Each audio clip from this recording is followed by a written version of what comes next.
શું કોઈ કંપની એટલી બધી પાવરફુલ હોઈ શકે કે પૂરા દેશને બરબાદ કરી નાખે અને તેની જમીન, તેના ખેતરો તથા તેના પીવાનું પાણી આ બધી જ વસ્તુને ઝેર બનાવી દે અને લાખો લોકોને જાણી જોઈને કેન્સરના મુખમાં ધકેલી દે?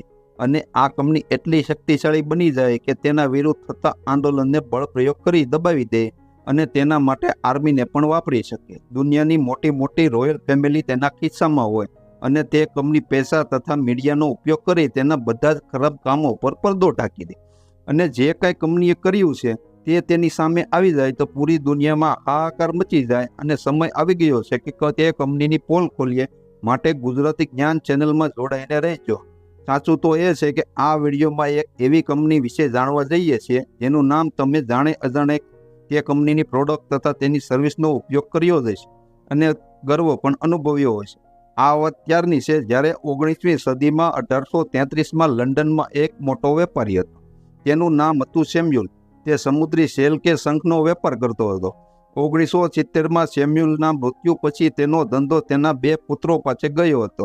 મોટો દીકરો માર્કસ તે દીવા તથા ફાનસમાં નાખવાનું કેરોસીન અને એક્સપોર્ટ કરવાનું શરૂ કર્યું. એ જમાનામાં કેરોસીન શિપમાં લાકડાના બેરલ ભરીને એક જગ્યાએથી બીજી જગ્યાએ લઈ જવામાં આવતું હતું અને તેનાથી એક પરેશાની એ હતી કે બેરલ ક્યારેક લીકેજ થઈ જતું અને કેરોસીન ઢોળાઈ જતું. માર્કસે એ પ્રશ્ન સોલ્વ કરવા ઓઇલ ટેન્કર ડિઝાઇન કર્યું. તેનાથી પોર્ટ પર ઊભા ટેન્કરમાં ટ્રાન્સફર કરી શકાય.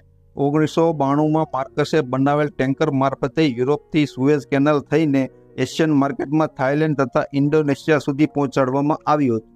આ પહેલો બનાવ હતો કે એશિયા અને યુરોપ વચ્ચે સમુદ્રના રસ્તે ઓઇલનો વેપાર શરૂ થયો હતો. આ એક ટ્રીપને લીધે માર્કસે મોટા ધંધાની સફળતા મળવા લાગી.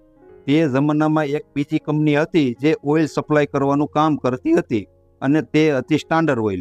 સ્ટાન્ડર્ડ ઓઇલ કે જે યુએસથી યુરોપ સુધી જ ઓઇલ સપ્લાય કરતી હતી અને તેને જ્યારે ખબર પડી કે માર્કસ તેનું ઓઇલ ટેન્કર લઈને એશિયા ગયો છે ત્યારે માર્કસને ઓફર કરી કે તે સ્ટાન્ડર્ડ ઓઇલને તેના ટેન્કરમાં એશિયા સપ્લાય કરે અને બદલામાં કમિશન. માર્કસના મગજમાં કંઈ બીજું જ હતું. તેણે વિચાર્યું કે તે બીજા માટે કામ કરવાને બદલે પોતાની ઓઇલ કંપની ઊભી કરે. પણ આ એક મુશ્કેલ કામ હતું અને સ્ટાન્ડર્ડ ઓઇલ કંપની બધી જ જગ્યાએ ફેલાઈ ગઈ હતી અને તેના વિરુદ્ધ કંપની ખોલવી એટલે તે દુશ્મની લેવી. અને માર્કસે કોઈની પરવા કર્યા વગર 1907માં રોયલ ડચ પેટ્રોલિયમ કંપનીની સાથે મળીને એક નવી કંપની બનાવી. તેનું નામ હતું શેલ. સ્ટાન્ડર્ડ ઓઇલને ચેલેન્જ કરવો કંઈ આસાન કામ ન હતું અને થોડા સમયમાં શેલ ટોપ ઓઇલ સપ્લાય કરવાવાળી કંપની બની ગઈ હતી અને પહેલા વિશ્વ યુદ્ધમાં બ્રિટિશ આર્મીને સૌથી વધારે ઓલિવ ઓઇલ સપ્લાય કરવાવાળી કંપની બની ગઈ હતી. અને કેટલાય લોકોનું માનવું છે કે શેલ ન હોત તો ઇંગ્લેન્ડ અને અમેરિકા ક્યારેય જર્મનીને હરાવી ન શકે. પહેલા વિશ્વયુદ્ધ પછી નક્કી થઈ ગયું કે ઓઇલ એ 21મી સદીમાં સૌથી વધારે મહત્વનું છે. જેની પાસે ઓઇલ સપ્લાયના કંટ્રોલ હોય તે દુનિયામાં રાજ કરશે. અને શેલ સ્ટાન્ડર્ડ ઓઇલ કંપનીને ટક્કર મારી દુનિયાની સૌથી મોટી કંપની બની ગઈ. પણ તેની મુશ્કેલી એ હતી કે તે પોતાની મરજીથી ઓઇલના પ્રોડક્શન વધારી કે ઘટાડી ન શકે અને ઓઇલ રિઝર્વ કંઈ થોડા દેશો પાસે છે. અને બીજું, તેને જમીનમાંથી કાઢવું, તેને રિફાઇન કરવું સૌથી વધારે મોંઘું છે. તેથી માર્કસના મગજમાં એક વિચાર આવ્યો. તે એક એવો દેશ ગોતશે તેની પાસે મોટા પ્રમાણમાં ઓઇલ રિઝર્વ હોય અને તે દેશ ગરીબીની સાથે સાથે કરપ્શન પણ. આ બધી ખાસિયત એક આફ્રિકાના નાઇજીરિયા દેશમાં પૂરી થઈ અને શેલ કંપનીએ 1940માં પોતાની કંપની સેટઅપ કરી લીધી. અને શેલ કંપનીએ નાઇજીરિયાની સરકાર સાથે ભાગીદારી કરી લીધી કે તેના $1 બિલિયન નફાની વચ્ચે કોઈ અડચણ ન આવે અને તે લોકોના પીવાના પાણી, ખેતરમાં જવાનું પાણી દૂષિત થાય તોય તેમને કોઈ રોકી નહીં શકે અને ખેડૂતો ખેતરમાં જતા પણ બીક લાગતી કે ભૂલથી આગ ન લાગી જાય. અને નદીઓમાં પાણી ઓછું અને તેલ ઝાઝું હતું. કોઈ ખેડૂત તો આ તેલવાળા પાણીમાં તરીને તેના ખેતરમાં જતા હતા. બધી નહેર તેલને લીધે ખાલી થઈ ગઈ હતી. લોકો પાણી લેવા નળ ખોલે તો તેમાંથી પણ તેલ નીકળતું. આ દૂષિત પાણીનો ઉપયોગ કરી લોકોમાં કેન્સર ફેલાવાનું શરૂ થઈ ગયું અને વિચિત્ર પ્રકારની બીમારી જોવા મળી કે લોકોએ ક્યારેય વિચાર્યું પણ ન હતું. અને ખેતી બરબાદ થઈ ગઈ અને લોકોએ શેલ કંપની વિરુદ્ધ આંદોલન કરવાનું શરૂ કર્યું.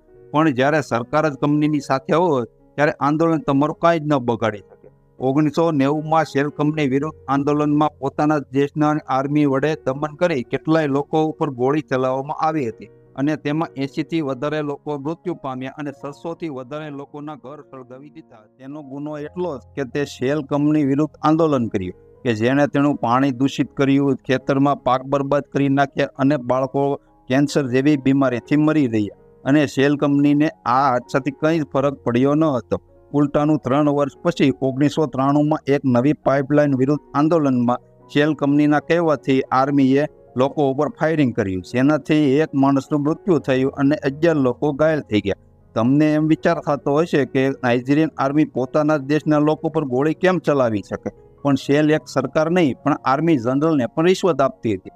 અને શેલ કંપનીએ આર્મીને ગન, હેલિકોપ્ટર તથા બોટ પણ ગિફ્ટ આપી હતી. શેલ કંપનીએ પૈસા આપીને બધાને ચૂપ કરાવી દીધા હતા. બધું શેલ કંપનીના કંટ્રોલમાં હતું, સિવાય એક માણસ કે જેનું નામ હતું કેન સારોવિવા. કેન એક લેખકની સાથે સાથે એક એન્વાયરમેન્ટ એક્ટિવિસ્ટ હતો. કેને કંપની વિરુદ્ધ જબરદસ્ત આંદોલન શરૂ કર્યું કે તેણે કોલેજ, પ્રેસ, યુનિવર્સિટી, હોસ્પિટલમાં પણ લોકોને શેલ કંપનીની અસલિયત બતાવવાની કોશિશ કરી કે શેલ તેનું જીવન કઈ રીતે બરબાદ કરે છે. કેનની સાથે સાથે મોટા પ્રમાણમાં લોકો જોડાવા માંડ્યા. કેનનો એક જ મકસદ હતો કે શેલ કંપનીને દેશની બહાર કાઢવાની. શેલ કંપનીએ કેનની સાથે પૈસાની લાલચ પણ આપી, પણ તે ન માન્યો અને કેનની સાથે આંદોલનમાં વધારેમાં વધારે લોકો જોડાવા માંડ્યા હતા. અને તેના સાથીઓએ શેલ કંપનીના ઓપરેશન તથા તેલના ટ્રક રોકવાના શરૂ કર્યા અને પ્લાન્ટ પર કર્મચારીઓને ડરાવવામાં આવતા હતા. અને શેલ કંપનીને ઝટકો લાગ્યો કે એક માણસ તેના રસ્તામાં કાંટાની જેમ ખૂંચવા લાગ્યો અને તેને રસ્તામાંથી હટાવવા શેલ કંપનીએ ત્યાંની આર્મી સાથે મળીને તેના ગામના 4 માણસોનું ખૂન કરી નાખ્યું અને તેનો દોષ કેન તથા તેના સાથીઓ ઉપર નાખવામાં આવ્યો. જ્યારે મર્ડર થયું ત્યારે કેન તેના ગામમાં હતો જ નહીં. કેનના ગામના લોકોને રિશ્વત આપી, ખોટી ગવાહી આપી કેન તથા તેના સાથીઓને 1995માં ફાંસી આપી દેવામાં આવી હતી. આ વાત ઉપરથી ખબર પડે કે શેલ કંપની વિરુદ્ધ જે થાય તેનું મોત નિશ્ચિત છે.